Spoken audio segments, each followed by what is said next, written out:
Thank you for listening to Depictions Media Radio.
Sur Zoom, je vous demande d'utiliser la fonction lever la main.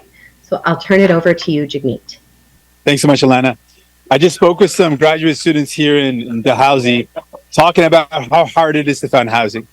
We are hearing this across the country, but students are particularly hard hit. There's simply nothing available. The cost of renting a place is through the roof. People are living multiple people to a single room just to be able to afford rent. Students should be worried about their school. They should be worried about their courses, worried about their careers, not worried about trying to find a place to live. And after 8 years of a Liberal government, they've not taken this seriously. They've not built affordable housing, and we are in a mess where housing is more expensive than it's ever been before. And in response to this, Pierre Poilievre is not who he says he is. They just had a conference, a convention in Quebec City, and thousands of resolutions probably were vetted, made it to the floor, and not a single new idea on housing coming out of their convention. Because in reality, this is not something that neither the Conservatives or the Liberals care about. They don't care to build homes that people can afford. I can tell you this is something I care deeply about. When I was in university, a little bit younger than some of the folks behind me, I was 20 years old. My kid brother had to come live with me because things at home were really rough. My dad was struggling with an addiction. I had to bring my kid brother to come live with me. So a 20-year-old taking care of a 15-year-old. I had to work multiple jobs to keep food on the table. I had to take care of my kid brother to make sure he never went hungry. And I know how tough that is for a student to have to balance work, taking care of someone you love, and also pursuing your education. It was tough. Those are tough times. And I'm fighting to make sure people have affordable housing so no one has to worry about that. And that's why we're committed to making sure the federal government uses the land that we have at the federal level, the power, the resources, the money to build homes that people can actually afford. We need to build student housing. We want to partner with provinces and educational institutions to build specifically student housing. There's a lot of commercial property that is now vacant. We need to partner with business using the federal powers that we have to build housing, to convert those units into dormitories. Students should be able to have affordable housing. This should not be something you have to worry about or stress about. We want to build homes that people can truly afford, and that's what I'm committed to doing. With that, I'm ready for any questions you might have. Thanks so much. En français, Jagmeet. Right. I'm going to do that in French, and then I'll take your questions. Give me one quick sec. Donc, je viens de parler avec les étudiants derrière moi. Ils ont partagé derrière moi, ils ont partagé leur inquiétude, le fait que c'est impossible de trouver du logement abordable. C'est un grand défi et ça ne doit pas être comme ça. Et en face de ce grand défi de trouver du logement abordable, on a une premier ministre qui a eu 8 ans de régler ce problème, mais effectivement, il n'a rien fait. Il n'a pas réglé les choses et on est dans cette crise. Avant ça, on a un parti conservateur était au pouvoir et ils n'ont pas construit du logement abordable. Et M. Poilievre vient d'avoir une conférence et aucune idée a été soulevée pour construire plus de logements. Je m'inquiète de cet enjeu parce que je me souviens quand j'étais à l'université et j'ai dû prendre soin de mon petit frère qui avait 15 ans à l'époque. Et je me souviens comment c'était difficile à rejoindre les deux bouts de travail fort pour s'assurer que je peux nourrir mon frère et puis garder notre appartement. Ça, c'est pourquoi je vais continuer de me battre pour construire plus de logements abordables. On peut utiliser le pouvoir du gouvernement fédéral, le terrain, les ressources, l'argent pour construire plus de logements abordables. Et c'est exactement ce qu'on va faire. Merci. With that, I'm ready for any questions you might have. We're going to start with one question, one follow-up. We'll start on site. We'll start with Frank from the Chronicle Herald. So, has the Liberal government met its commitment on affordable housing that you agreed upon in March 2022 in your confidence and supply deal? And if not, why do you continue to prop them up? So far, the Liberal government has not done enough to build affordable homes. We have forced the government to do things that they would not have otherwise done. We are bringing in dental care for kids already. We brought in dental care for kids under 12.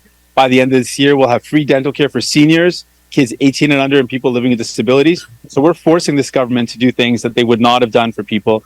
We're forcing this government to act, and we're going to continue to do that. Our goal is not to play games like the Conservatives, not to ignore the plight of people like the Liberals. We're using our power to deliver concrete results for people, and we've done that with dental care, and there's a lot more to be done. We're going to focus on housing now when we resume in September, later on this month in September. When we're back in Parliament, our focus is going to be on making this government build more homes that people can afford. Do you have a follow-up? Yeah. So the NDP promises 500,000 units of quality affordable housing within 10 years if elected through a mix of measures with partnering with provinces, municipalities, and community housing partners. So how would that play out? How would you achieve that? So the big difference between our approach and that of the Liberals and the Conservatives, the Liberals and Conservatives want to just let private developers do their thing. We know that that's not going to solve the problem. We have to be actively involved in this solution. I've spoken with builders. They're saying that because of the high interest rates, it's not actually profitable at this point in time to build the type of homes that we need for people.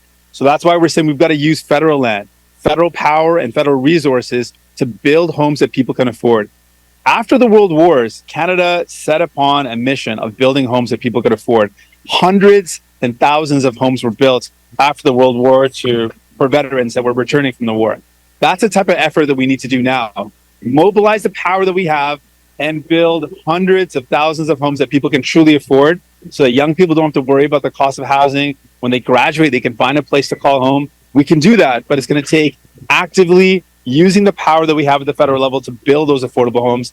And that's what we're proposing. We're also saying we need to look at a wide variety of options, getting the GST off of affordable builds to incentivize building homes that are affordable, looking at not-for-profit and cooperative housing, using all the tools we have to address student housing as well. We've got to look at this as a broad problem because everyone is struggling with housing, and we've got to look at all the solutions. We're going to go to Vanessa from Global next. Hi. Can you give us some insight into your meeting today? What were some of the things that the students talked about?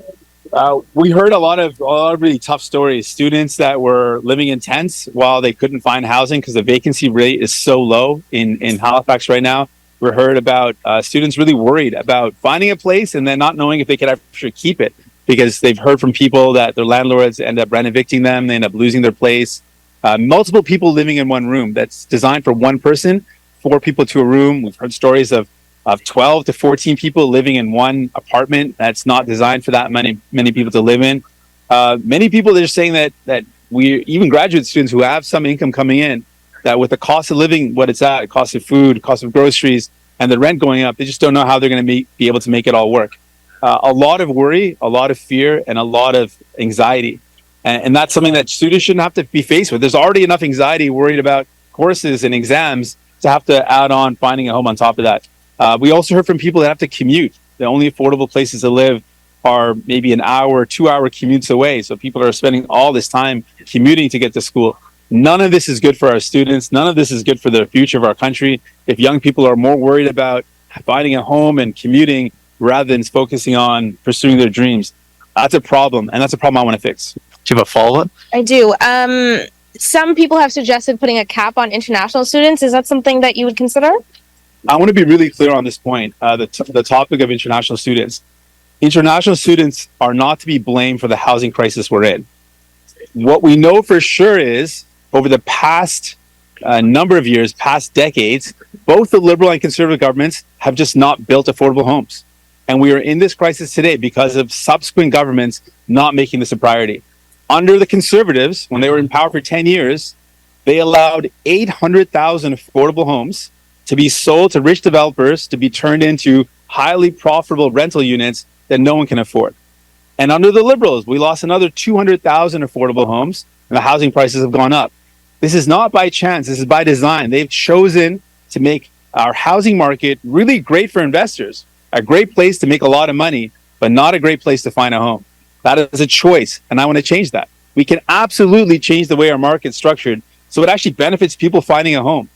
That's never going to be fixed if we think that the same market that got us in this problem is going to get us out of this problem. We've got to change our approach and make housing about people finding a home, not about rich developers getting even richer. They don't need more help, but people do, and that's what I'm focused on. We're going to go to Martin from Coast Media next. Mr. Singh, you mentioned commercial units being a possibility to free up vacant room. Are you looking at other jurisdictions, other municipalities as a precedent for something like this? Yeah, so we've seen a lot of, in a lot of urban centers across the country, a lot of commercial buildings are going vacant now because businesses are changing their models. They're not using office space the same way. And so we've got a lot of opportunity with those commercial properties that could be converted into student dormitories specifically.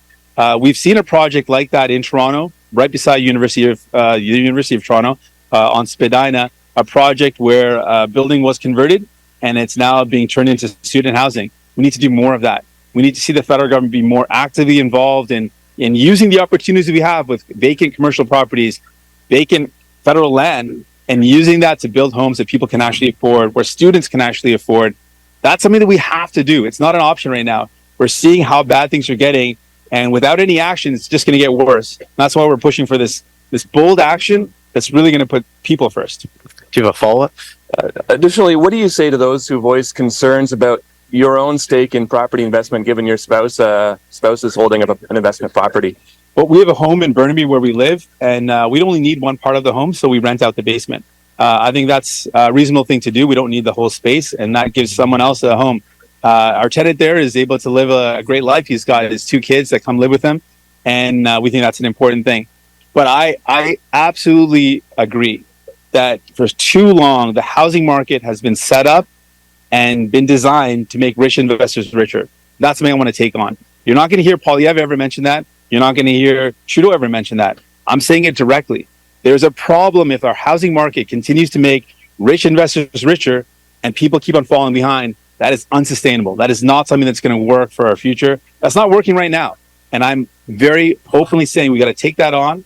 We got to change our approach and make sure housing is designed for people to find a home, not for someone to get rich quick off of. And that's how it's been for a long time. You look at Canada compared to other countries around the world, the increase in costs in Canada far exceed other G7 countries because our housing market is great for an investor to put money in and then see their profits go up. But it's not great for someone to find a home.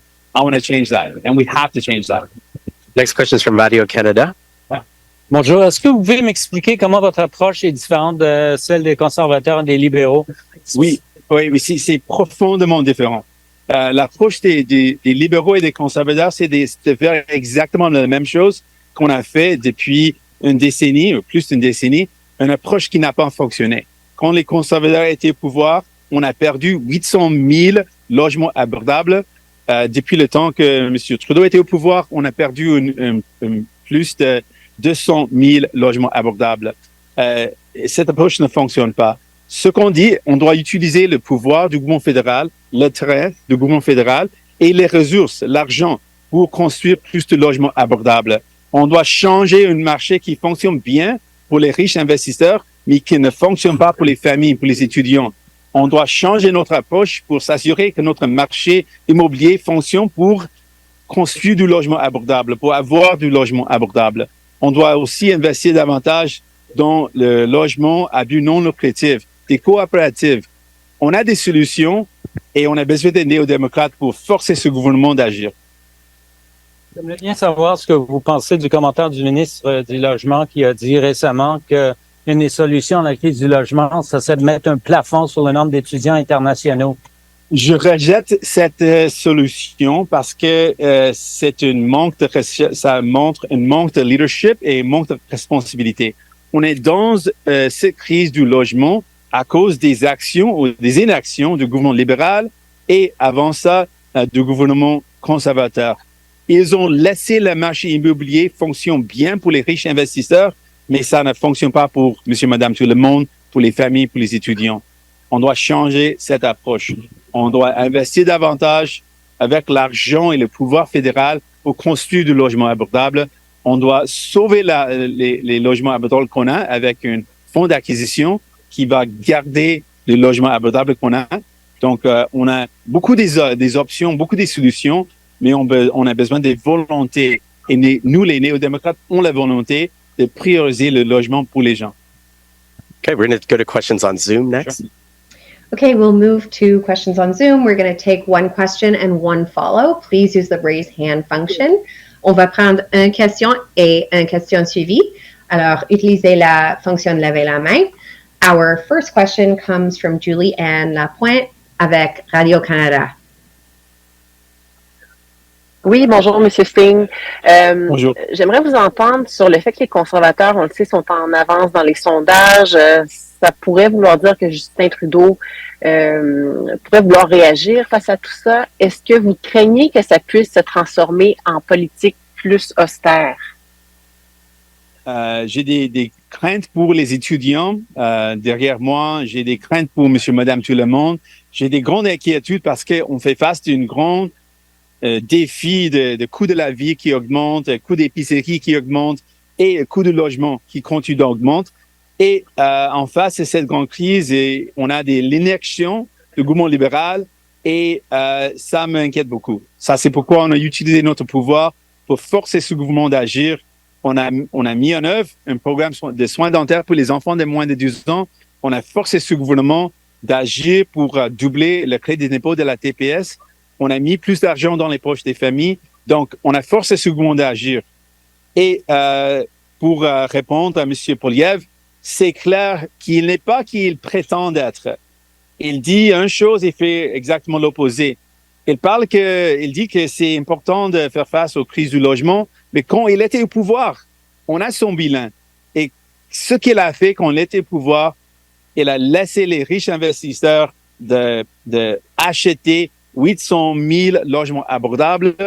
On a perdu 800 000 logements abordables parce que pour les conservateurs, c'est un jeu politique, mais il ne s'inquiète pas des vrais enjeux qui frappent fort sur les épaules des monsieur, madame, tout le monde. OK, puis si Justin Trudeau devait aller justement vers des politiques plus austères, est-ce que vous seriez prêt à remettre votre entente avec les libéraux en jeu? On va continuer d'utiliser notre pouvoir pour livrer les marchandises pour les familles. On pense dans ce temps difficile, on doit s'assurer qu'on aide les gens, on donne un coup de main aux gens. Donc, si le gouvernement propose des mesures qui vont faire mal aux gens, on va s'opposer à ces mesures.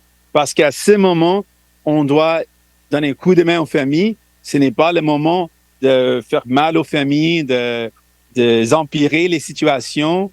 Donc, on va toujours se battre pour monsieur, madame, tout le monde. On va se poser des mesures qui vont faire mal aux familles et aux étudiants. Our next question comes from the CBC's David Thurton. Go ahead, please, David. Hi, Mr. Singh. What responsibility do you think universities have or colleges have to bear for the housing crisis that students are facing, especially international students who pay exorbitant fees? What responsibility do you think they have to bear? Well, we propose an idea that if a university, an institution, an educational institution is welcoming international students, which is a great thing, they should have a plan in place to show how they can house the students that they're welcoming in. That is a plan that institutions should be able to provide. And we've said that they should be issued study permits based on having a plan to house students, which seems very reasonable. If you're going to welcome students in, you should be able to find a place to house them.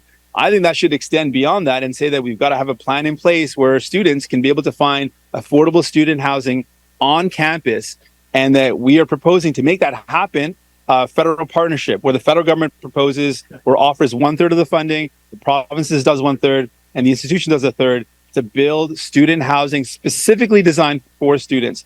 Right now, students are competing with families or with people that have got a full-time job and good careers who themselves can't find housing. So what is a student to do? We need separate stream of housing that's dedicated for students. They're in a certain lifestyle and a certain point of their life. They need to live on campus, live close to their courses. And that's where we've got to put priority around housing. We've got to build all sorts of housing for people. but it includes student housing. And that's one of the things that we're talking about today. And that's why we're here at a university speaking with graduate students. Okay, that answers my question. I want to move on to something else about the Conservative Convention and how they voted against gender affirming care. How do you view this vote against gender affirming care? When we look at any kind of question around gender affirming care, when we look at kids, I feel the fundamental operating policy or value should be, what are we doing to make sure kids are safe? Are we following evidence? Are we following science? As a politician, I don't know what the right procedure is when it comes to what medically appropriate procedures are right for kids. I would trust the medical professionals around that. Politicians deciding what is okay or not okay in terms of treatment is a very slippery slope and a very dangerous slope. Politician is not coming at it with the evidence, not coming at it with what is the best practice, what is going to keep our kids safe. They're coming at it with blind ideology. That to me is a problem. That approach is problematic. And what's also really problematic for me is when we're struggling right now with a cost of living crisis, people can't afford their groceries, people can't find a home that they can afford, and conservative parties are more interested in what washrooms people go to. That was one of the convention resolutions. That was one of the ideas that came out of this convention. They're more interested in attacking kids and the care they receive rather than dealing with the real crises in front of us. Housing and the cost of groceries, to me, shows a complete poverty of ambition, a lack of leadership, and really being so out of touch with what people are actually going through. That's what I'm concerned about, that they're not really dealing with the struggles that people are going through. And I'm not surprised, because Pierre Poilievre and the Conservatives aren't who they pretend they are. If that's what they're focused on and not a single idea came out of convention around how to build more homes, it shows you that is not something they actually care about. That's not something they're actually focused on. They're more worried about what washrooms people go to and attacking the care that kids receive. That doesn't make any sense to me. Our next question comes from Uday Rana. Go ahead, please.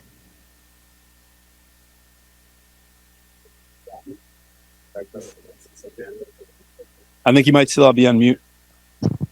Can you hear me now? Yep. So my question is, what responsibility you think the provinces have? Because a lot of experts have pointed out that a reason for why colleges and universities end up relying on high fees, exorbitant fees from international students, is because of provincial underfunding. I believe I wonder if you have a view on that as well. Well, there's no question that the provincial levels of government have a role to play and they have a responsibility. I'm not interested in playing a blame game, though. I am interested in getting things done. I've seen a lot of other politicians focus on blaming and complaining. I've seen Mr. Poilievre do that a lot, blaming gatekeepers or blaming municipalities. That's not going to solve the problem. And I've seen Mr. Trudeau do the same thing, blaming others, saying it's not his responsibility, saying housing is not a federal responsibility. Neither of those approaches is actually going to build homes that people can afford. What I'm focused on is let's do what we can do. We've got federal land, we've got federal money, we've got federal power. Let's build homes that people can afford. Let's work on solutions, not on focusing who to blame. I think that approach, what we've seen from the other parties, blaming different levels of government, isn't actually going to build the housing that we need. So let's focus on solutions, solving the problem.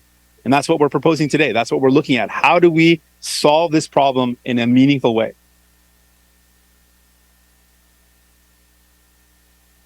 Do you have a follow-up? I think you might be muted again.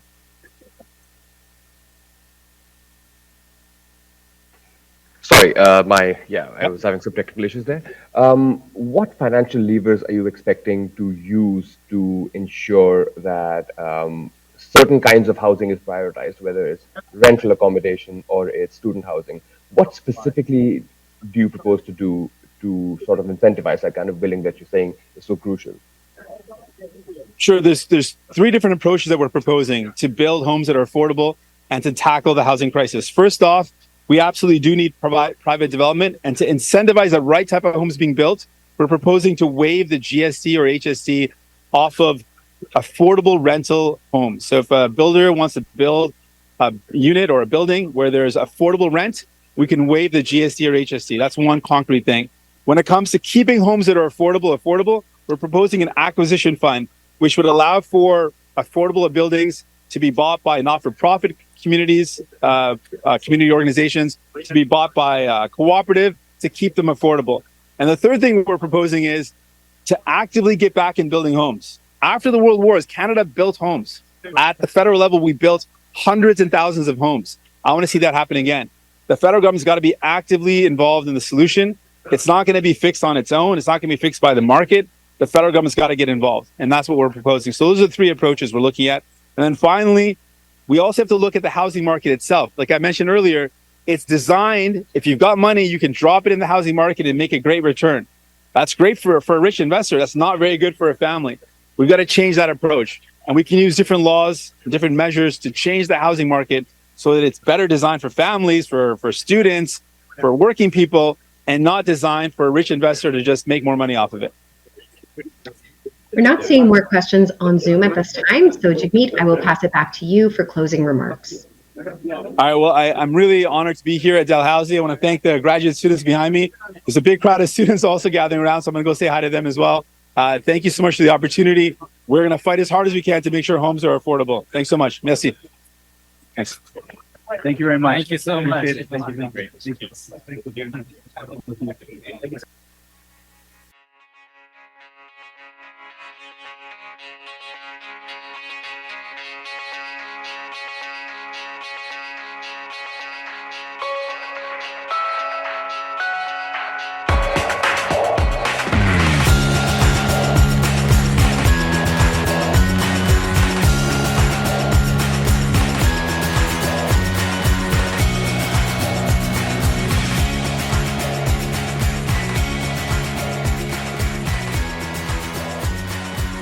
This show has been produced by Depictions Media.